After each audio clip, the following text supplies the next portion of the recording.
오늘은 4강 행복한 부부의 관계 코칭입니다. 여러분 가진 교재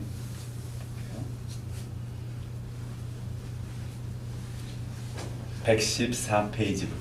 행복한 부부의 관계 코칭. 먼저 배우자의 마음을 얻는 대화법을 사용하자. 오늘은 그 대화법에 대한 이야기들이 좀 많이 나올 것 같아요. 우리가 이렇게 대화를 한다는 게 얼마나 중요한가, 또 사랑하는 관계 가운데 대화한다는 게 얼마나 중요한가를 우리 생각해 봅니다. 제가 언젠가 한번 이렇게 꽤 오래된 일인데 버스를 타고 제일 뒷자리에 이렇게 앉아 있었어요. 근데 버스를 타고 가는데 앞에 이제 청춘 남녀가 이렇게 앉아 있는데 뭔 얘기를 이렇게 재밌게 하는지 막 그냥 어깨를 쳐가면서 막 웃으면서 너무너무 재밌어 하는 거예요. 그래서 좀 주책이지만 좀 뭔 얘기를 하나 한번 들어보자 해가지고 이렇게 귀를 기울였는데 깜짝 놀랐어요. 왜냐하면 재미가 하나도 없는 얘기를 하고 있는 거예요. 아니, 재미가 하나도 없는 얘기를 하면서 그렇게 막 재미있는 것처럼 어깨를 치고 막 웃고, 그걸 가만히 보면서 저 커플은 이야기가 재밌어서가 아니라 둘이 같이 있는 것만 해도 좋고, 그래서 이렇게 정말 웃고 그렇게 재밌는 시간을 보내고 있구나 하는 그런 생각을 했던 적이 있어요. 오늘 우리의 삶 속에서 우리가 이와 같이 삶의 어떤 갈등이 다가올 때 우리가 가졌던 그 재미, 가졌던 그런 사랑의 마음들이 많이 이제 흔들리는 걸 보게 되잖아요. 그래서 우리는 그럴 때 어떻게 되느냐, 갈등이 없을 수는 없죠. 살아가면서 우리는 서로가 다르고, 남성과 여성이 다르고, 또 자라온 환경이 다르고, 생각이 다르고, 가치관이 다르기 때문에 갈등이 있을 수밖에 없어요. 그런데 갈등이 있더라도 절대로 부부간의 대화를 피하지는 말아야 된다는 거예요. 항상 제가 얘기한 것처럼 대화를 통해서 우리는 모든 것을 풀어나갈 수 있는 거죠. 부부간의 갈등이 생겼을 때 대화를 피하려는 그런 경향이 있는데, 왜냐하면 이렇게 맨날 대화를 하다 보니까 또 싸우는 거예요. 이게 대화를 안 하는 게 좋겠다 그러면, 이게 괜히 대화했다가 또 싸우면 어떻게 하지? 그런 두려움이 생기는 거죠. 그래가지고 대화를 자꾸 피하려고 하거든요. 근데 그렇게 하다 보면은 그것이 또 문제가 되는 거예요. 서로가 대화를 하고 소통이 되어야 하는데 안 되니까 어려움이 생기는 거죠. 그래서 우리가 지난번에도 잠깐 얘기했는데, 서로 이제 막 갈등이 생기고 그럴 때는 어떻게 하느냐, 계속 얘기하면은 문제가 되죠. 막 한 사람은 화가 막 나고 서로 막 화가 나 있는 상태에서 그럴 때는 일단 화가 났을 때는 화가 식을 때까지 잠깐 대화를 조금 보류하는 게 좋겠다. 하나의 지혜죠. 그래서 잠깐 우리가 너무 지금 화가 많이 나 있으니까 잠깐 쉽시다. 그렇게 하고 잠깐 시간을 가지고 산책을 좀 한다든지, 그러면 사람이 이렇게 막 뜨거워졌다가 이렇게 산책을 하면 좀 가라앉잖아요. 그리고 생각을 하는 거예요. 내가 왜 이렇게 열을 받았지? 내가 왜 이렇게 화가 났지? 근데 사실 돌아보면 그렇게 화낼 일은 사실 아니었는데, 되게 단어 하나, 말 하나, 이제 그것을 통해서 그렇게 화가 나는 경우가 참 많거든요. 그래서 그렇게 시간을 좀 가지면서 화가 좀 가라앉은 상태에서 다시 이야기를 시작해 보는 게 좋겠다. 또 화가 날 때 심호흡을 한번 해보는 거예요. 숨을 깊게 들여 마시고 천천히 내쉬고, 하나, 둘, 셋, 넷, 다섯, 여섯, 일곱, 여덟, 아홉, 열, 하나, 둘, 셋, 넷, 다섯, 이런 식으로 그냥 숨 쉬는 게 아니고 심호흡을 충분히, 그런 마음이 어느 정도 가라앉는 것을 볼 수가 있는 것입니다. 그래서 부부간에 대화를 하다가 화가 나면 타임아웃을 외치고, 자, 우리 지금 타임아웃을 하자. 지금은 더 이상 얘기하면 안 될 것 같다. 타임아웃을 외치고 좀 열을 식히고 난 다음에 대화를 하면은 아까보다는 훨씬 분노가 누그러진 상태에서 대화할 수 있는 그런 분위기가 된다는 겁니다. 두 번째는 부부간에 말을 가려서 하자는 거예요. 우리가 왜 엎드려진 물은 다시 담을 수 없다라는 그런 격언이 있잖아요.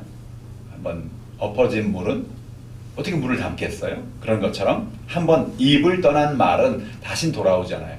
여러분 어떻습니까? 우리가 이렇게 어떤 갈등이 생기고 그럴 때 그런 마음이 생겨요. 억울해, 내가 억울해. 그렇지도 않았는데, 그렇게 막 얘기하니까 억울한 마음이 드니까 뭐예요? 어떻게든지 간에 내가 그렇지 않다는 걸 이야기하고, 또 상대방의 나를 막 화나게 하니까 상대방을 또 화내게 하려고 막 그렇게 얘기를 하다 보니까 결국은 마음속에 큰 갈등이 생기고 그리고 그때 한 이야기는 어떻게 보면은 마음에 없는 이야기를 막 할 때도 있죠. 그렇게 얘기하다 보면 점점 마음속에 그 상처가 이렇게 응어리가 생기는 거예요. 화가 나서 그렇게 얘기를 했지만 그러나 그 이야기를 하고 나서 주워 담을 수가 없는 거예요. 근데 상대방은, 배우자는 그 얘기를 들었기 때문에 그게 자꾸 떠오르는 거죠. 나를 그렇게 생각하고 있었어? 아, 그랬구나. 그러면서 섭섭하고 그런 마음들이 계속 오래 진행될 수밖에 없다는 거죠.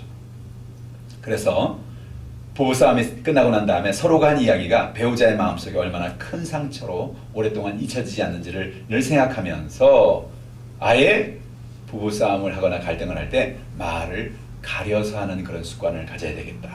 참 중요한 얘기입니다. 우리가 상대에게 큰 상처를 주는 말, 이런 말들은 무슨 수가 있어도 이런 말을 하지 말자. 그런 결단이 필요한 것이죠. 또 배우자의 단점을 고치려고 할 때 나의 감정을 전달하는 나 전달법이란 표현으로 하는 것이 좋겠다는 것입니다. 예를 들어서 남편이 집에 들어왔어요. 그래서 양말을 아무데나 막 벗어놓는 거예요. 근데 아내는 제발 양말 좀 그렇게 벗어놓지 말라고, 우리가 세탁통이 있는데 거기다 넣어놓으면 되지, 왜 그러냐고 그렇게 얘기를 하는데, 아내가 이렇게, 당신은 왜 날마다 양말을 벗어서 아무데나 던져놓는 거예요? 빨래 바구니에 넣으면 손이 삐나요? 이렇게 얘기를 했어요. 그러면 이 얘기를 들을 때 남편이 이 얘기를 어떻게 받아들일까요? 자신을 비난하는 걸로 받아들이겠죠. 그 양말을 세탁통에 넣어주세요 라는 말과 당신은 왜 맨날 날마다, 그러면 남편이 뭐래요? 내가 언제 날마다 그랬어? 어쩌다 한번 그런 거지, 그죠? 그렇게 얘기할 수 있겠죠? 그래서 거기에서 나오는 어떤, 이게 비난하는구나, 나를 왜 이렇게 비난하지? 라는 마음이 속상한 거예요. 그래서 이런 남편이 어떤 복수를 하느냐, 그 다음날부터 계속 아무데나 벗어놓는 거예요. 뭐예요? 그걸 소심한 복수라 그러죠. 거기다가 세탁통에 분명히 넣어야 된다는 걸 알면서도 나한테 그랬어? 한번 맛 좀 봐라. 그러면서 그런 소심한 복수를 하는 겁니다. 이럴 때 우리가 중요한 것은요, 나 전달법을 한번 써서 얘기해 보자는 거예요. 며칠 있다가 집에 돌아오면서 양말을 빨래 바구니에 넣어달라고 내가 부탁을 했는데 당신이 양말을 아무 곳에 벗어놓으니까 내가 당신에게 존중을 받지 못하는구나 하는 그런 기분이 들어. 당신 좀 나를 좀 도와주면 안 될까? 똑같은 얘기예요, 그죠? 양말을 세탁 바구니에 넣어달라는 말은 똑같은 말인데 그 말을 왜 당신은 맨날 그렇게 아무데나 벗어놓는 거야 라는 말하고, 당신이 그렇게 내가 말을 했는데도 그렇게 안 하는 걸 보면 아, 내가 존중받지 못하고 있구나, 그런 느낌이 들어. 당신이 좀 그렇게 해주면 안 될까? 라고 말을 하면 듣는 남편이, 듣는 배우자 입장에서는 어떻게 들릴까요? 그 얘기가 아까 처음에 왜 당신은 항상, 당신은 맨날 왜 그러는 거야 라는 말하고 너무 차이가 나죠, 그죠? 이게 우리가 나전달법이라 그래요. 내 마음속에 있는 이야기를, 상대방의 감정을 이렇게 터치하지 않은 상태에서 이야기할 수 있는 것이 바로 이런 식이죠. 당신이 이렇게 하면 나는 참 마음이 힘들어. 당신이 이렇게 얘기하면 나는 마음이 슬퍼.